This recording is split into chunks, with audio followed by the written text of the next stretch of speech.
Eh ben, on est ravis de commencer avec vous cette première séquence de la collection Classique 21.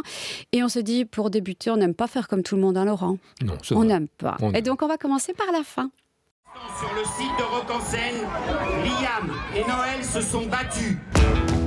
La collection Classique 21. Alors, ce qu'on vient de voir, c'est la fin d'Oasis. On est à Rock en Seine. Et la catastrophe, ils se sont disputés dans les coulisses. Ils se sont bien disputés dans les coulisses. Encore une fois. Encore une fois, et là c'est la fois de trop. Et donc, on vient d'entendre, les organisateurs sont... Ils ne savent plus quoi faire en fait, c'est la catastrophe. Le concert est annulé. Le concert est annulé, mais le groupe se termine comme ça pour une histoire de guitare. Donc apparemment il y a une guitare qui a été démolie à travers une petite dispute. Et voilà, à ce moment-là, Noël a dit « Moi j'en peux plus, je m'en vais ».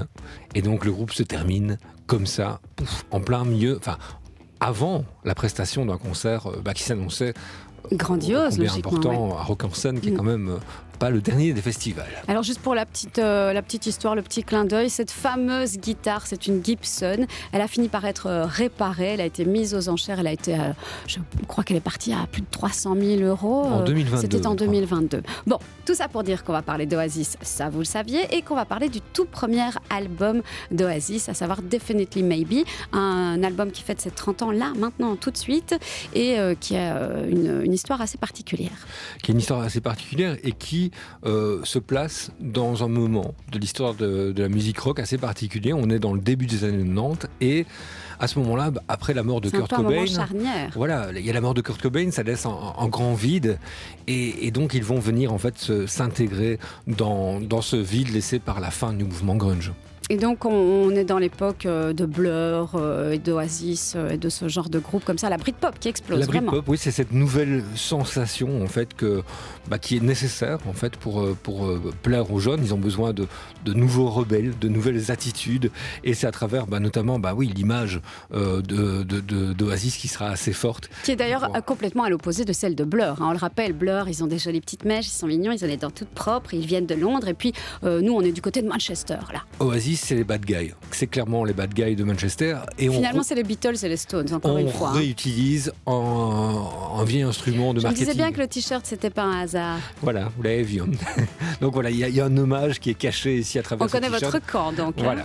Et donc, c'est le côté bad guy, mauvais garçon. Alors forcément, ça fonctionne aussi avec la ville dont ils sont originaires. Manchester, c'est une ville assez sombre, industrielle, où ça n'a été pas toujours très évident pour la population sur place. C'est aussi une ville qui a donné des artistes comme Joy Division, puis New Order par la suite. Qu'on appelle une vague comme ça, qu'on appelle le Manchester. Après oui, le Manchester qui va être représenté par des groupes, notamment, on pense aux Happy Mondays.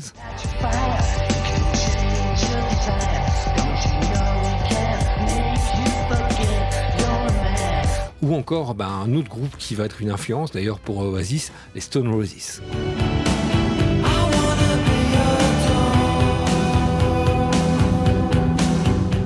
Je me permets de faire une petite parenthèse encore, mais les Stone Roses, le guitariste, c'est John Squire. Absolument. Et John Squire, est-ce que notre ami Liam ne va pas faire un album avec, là, il y a quelque temps? Le tout est dans tout. Ah, le tout est dans tout. Alors, on va reprendre le début de l'histoire maintenant des frères Gallagher. On est avant l'époque Oasis et Noël, c'est le plus âgé des deux. J'ai toujours tendance à confondre, mais Noël, c'est bien le plus âgé des deux. 50 plus. Noël, lui, il travaille déjà. Il est roadie pour un groupe de musique qui s'appelle les Inspiral Carpets, et ça va lui permettre justement de découvrir le monde, les coulisses aussi de l'industrie musicale, des concerts. Ça va le faire grandir, et c'est un peu grâce à cet écolage en fait d'une certaine façon qu'il va apprendre son métier d'aspirant rockstar. Musicien, oui. Oui, parce que rockstar, on peut vraiment le dire. L'histoire d'Oasis, c'est surtout l'histoire de ces deux frères qui sont en rivalité permanente. Déjà quand ils étaient enfants, mais jusqu'à maintenant. Oui, en fait, c'est très compliqué. On le sait que cette rivalité, elle va se retrouver en permanence, vous l'avez dit, et notamment après la sortie de ce premier album qu'on évoque maintenant, eh bien, il va y avoir une tournée, notamment des premiers concerts aux États-Unis, et ils vont notamment se produire, ce qui sera important pour eux, dans un club qui s'appelle le Whiskey à Gogo à Los Angeles. C'est le club qui a vu les débuts des Doors. Et donc, on pourrait se dire, c'est génial quand même pour des artistes de se produire là-bas. Grosse dispute. Le concert est catastrophique. Catastrophique. Le son apparemment est horrible. À un moment, Liam frappe Noël avec un tambourin. Sur scène, ça Oui. devant les yeux de tout le monde. Et donc, Noël n'en peut plus, il quitte la scène avant la fin du concert. Le lendemain, Noël décide d'abandonner la tournée. Enfin, en tout cas, c'est ce qu'il... Il dit déjà que c'est fini à C'est l'époque. fini. En fait, donc après le premier album, ça aurait pu déjà être terminé. Et puis heureusement, il rejoint le groupe, donc ça continue, mais ça commence quand même assez mal, il faut le dire. Ils adorent s'envoyer des pics. La dernière en date, on l'a vu dans la presse, c'est apparemment Liam s'amuse toujours à réserver une place à son frère Noël en concert. Alors, Liam Gallagher, c'est des concerts qui sont sold out. Et donc, quand on a une chaise vide sur laquelle c'est marqué réservé à mon frangin à Noël, c'est vraiment juste pour de nouveau envoyer une pique à son frère. Enfin, c'est vraiment catastrophique l'entente entre deux. Mais le début d'Oasis, il y a un moment quand même où ça a fonctionné. On l'a dit, Noël, là, il est rodé. Et Liam, qu'est-ce qu'il fait ? Alors Liam, il va à ce moment-là, alors que le grand frère est en train de faire sa vie en tant que rodé, de porter des amplis, de monter des micros sur scène, eh bien, le petit frère, le kid, comme il l'appelle, va commencer à lancer son propre groupe de rock. Et ça, il va l'apprendre par la maman. La maman, en fait, c'est le lien.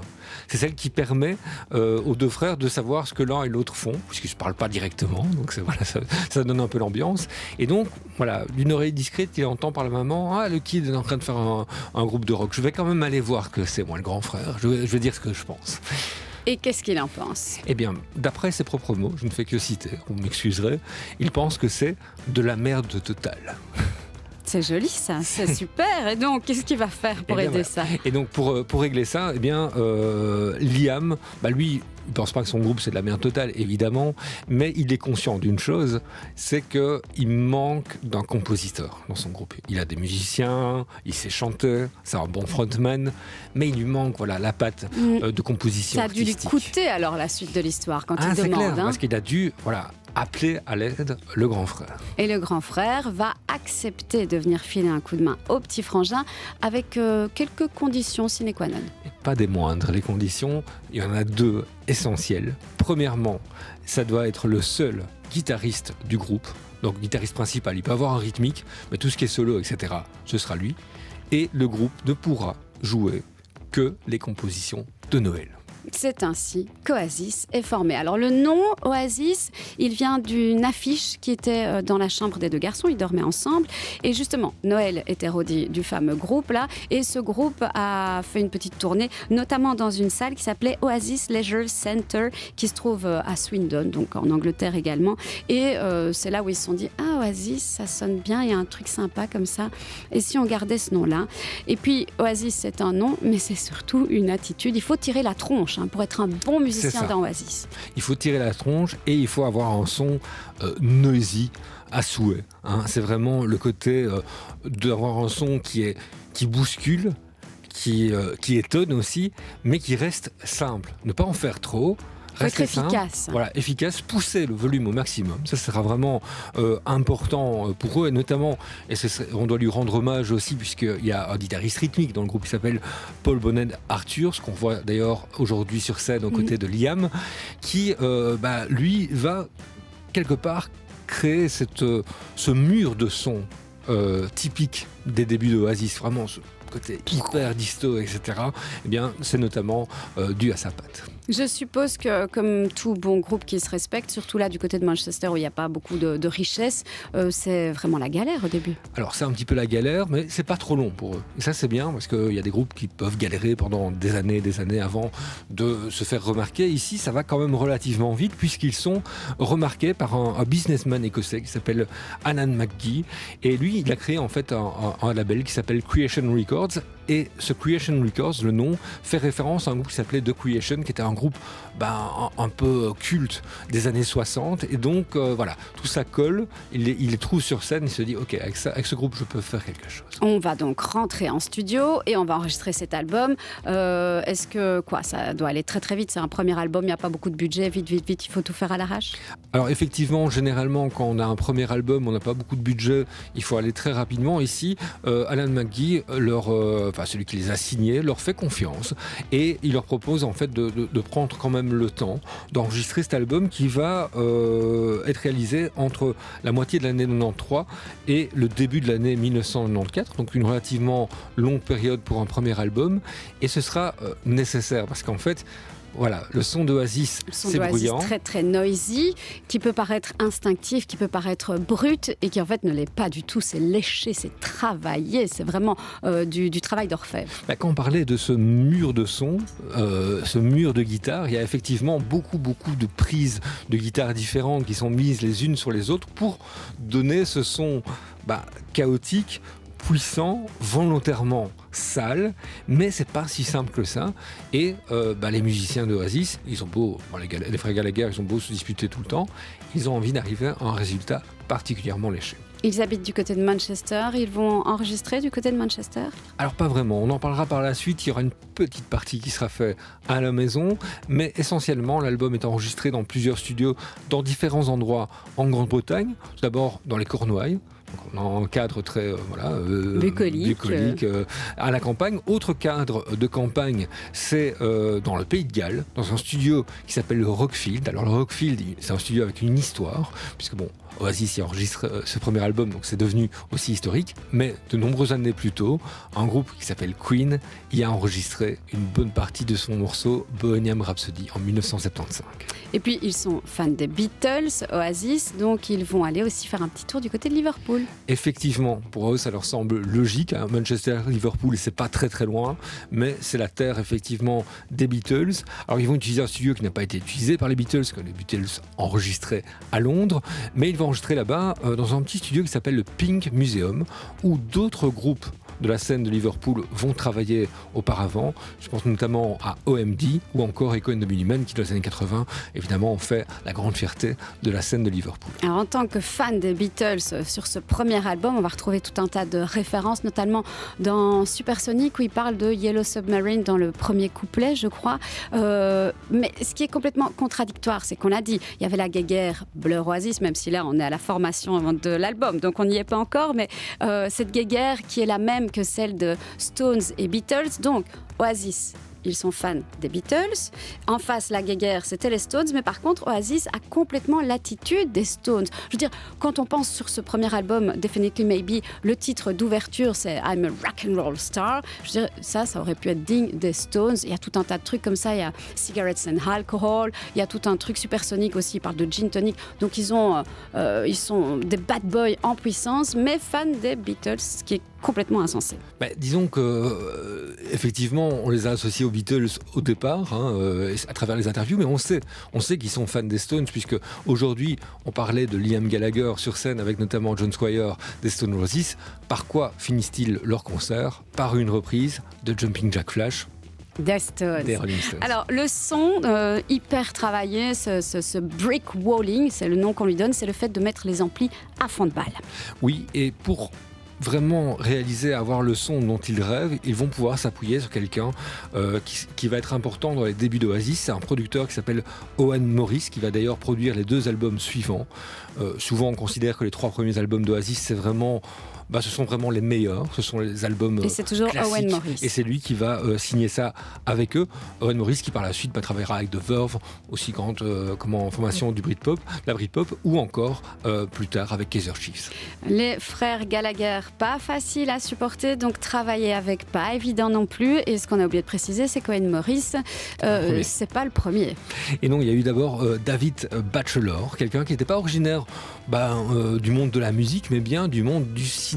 C'est peut-être ça qui leur a plu, parce qu'on sait que David Batchelor, il a commencé sa carrière dans le cinéma comme perchiste pour le tournage du Retour du Jedi, Star Wars. De la saga Star Wars. Donc peut-être que ça leur a plu. Donc ils ont essayé de travailler avec lui, mais il sera rapidement écarté parce que, effectivement, comme vous l'avez dit, C'est un caractère, c'est clairement. pas très simple de travailler avec les frères Gallagher et leur entourage. Et pour le son aussi, dans cette construction de son particulier et très propre, ils vont avoir un petit coup de main de Johnny Marr, qui est le guitariste des Smiths et qui était un ami des frères Gallagher. Et donc ça va leur permettre d'aller faire une petite partie de l'album à la maison, en tout cas dans une des phases de finalisation qui est le mixage, qui sera réalisé donc dans le studio privé de Johnny Marr à Manchester. Et donc là aussi il y a un petit coup de main et aussi quelque part un passage de flambeau entre notre ami, les Smiths et Oasis. Ça y est, l'album est enregistré, il est mixé par Monsieur Smith, Johnny Marr, et donc il est prêt à sortir. Il sort, c'est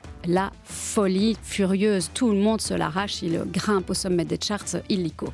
En fait, c'est aussi dû à la présence de titres très très très forts sur cet album, qui vont être tous des singles à succès, notamment Supersonic, Live Forever, Checkermaker, Cigarettes and Alcohol que vous avez évoqué. Tous ces morceaux vont se classer dans les sommets des hit parades anglais au niveau des singles. Chez nous en Europe, ça va très très bien fonctionner et l'album va se vendre à plus de 8 millions et demi d'exemplaires. Pour un premier album, c'est quand même particulièrement impressionnant. Le titre qui va mettre le feu aux poudres tout de suite, c'est Supersonic, et pourtant ce titre, il aurait très bien pu ne jamais voir le jour. Mais oui, c'est un morceau qui est... Il n'existe pas à la base. Exactement. En fait, c'est un morceau qui est devenu emblématique. S'il n'y avait pas eu Supersonic, il n'y aurait peut-être pas eu en tout cas cet engouement autour d'Oasis par la suite. Et il faut savoir que Supersonic va naître au moment où pratiquement l'album est finalisé. Tout le monde se dit ok, qu'est-ce qu'on fait? L'album est en boîte. Il y a des discussions qui sont importantes autour de quel sera le premier single, parce qu'on sait le premier single c'est celui qui va donner la marque de fabrique. Et donc ils n'arrivent pas, comme d'habitude, à s'entendre. Il y a beaucoup de discussions sur le premier single. À un moment, Noel Gallagher en a marre. Il dit écoutez les gars, attendez-moi une heure, je reviens. Il va faire un petit tour. Il revient avec cette composition Supersonic. Il l'enregistre dans la foulée. Et c'est comme ça que ce morceau est en dernière minute, alors qu'il aurait pu ne pas être sur l'album. On est véritablement face à un coup de génie. Oui, non, c'est clair, vraiment. Et tout ça, ce n'est que le début de l'histoire, finalement. Definitely Maybe sort, c'est le premier. Le deuxième, What's the Story, Morning Glory, sera encore plus puissant. Puis ça va continuer à faire son bonhomme de chemin. Ça va éclater. Les deux frères se disputent et ils avaient des super musiciens. Je me suis toujours demandé ce qu'ils sont devenus. Eh bien, qu'est-ce qu'ils sont devenus? Effectivement, on parle toujours des frères Gallagher. Il y avait un batteur qui s'appelle Tony McCarroll. Alors lui, ça a été un peu compliqué pour lui, en tout cas la relation avec Oasis, puisqu'on sait qu'il y aura un procès qui va les opposer. Et aussi, il va sortir, il y a quelques années déjà, un bouquin qui s'appelle Oasis, The Truth. Il crache son Oasis, venin. Toute la vérité, rien que la vérité. Vous imaginez que ce n'est pas toujours que des choses très positives. Il y a aussi le bassiste Paul, de son surnom Guxy McGuigan, qui lui ne va pas faire une grande carrière musicale. Après, lorsqu'il ne sera plus dans Oasis, il va travailler notamment dans le monde du sport. C'est apparemment quelqu'un qui a une connaissance. C'était pour évacuer toute l'énergie des tensions accumulées avec les frères Gallagher. On est à Liverpool, on est à Manchester, on est dans des villes qui sont très branchées football. Ouais. Avec deux clubs à Manchester qui sont iconiques. Eh bien, ce Paul McGuigan, lui, est connu pour ses connaissances encyclopédiques dans le football. Il a d'ailleurs coécrit un bouquin sur l'histoire du football. Donc voilà, c'est quelqu'un qui s'est redirigé vers des choses très très différentes par la suite. Et puis Paul Bonnet Arthurs, donc celui qui fait ce mur du son au niveau de sa guitare rythmique, eh bien lui, il continue à accompagner Liam sur scène. Et donc ça garde le côté Liam Gallagher sur scène lorsqu'il rejoue les morceaux d'Oasis. Il y a quand même ce son qui est présent et qui rappelle l'époque de cette explosion de la musique Britpop et de ce premier album Definitely Maybe. Pour refermer la collection Classique 21, je vous rappelle au passage que si vous n'avez pas cet album Definitely Maybe dans votre collection, vous pouvez vous le procurer à nouveau, puisqu'il va y avoir une réédition pour les 30 ans qu'on est en train de fêter là maintenant. Il va y avoir des versions inédites, des démos, des enregistrements un peu pirates de l'époque. Tout ça, pourquoi pas? Ça va faire une belle collection.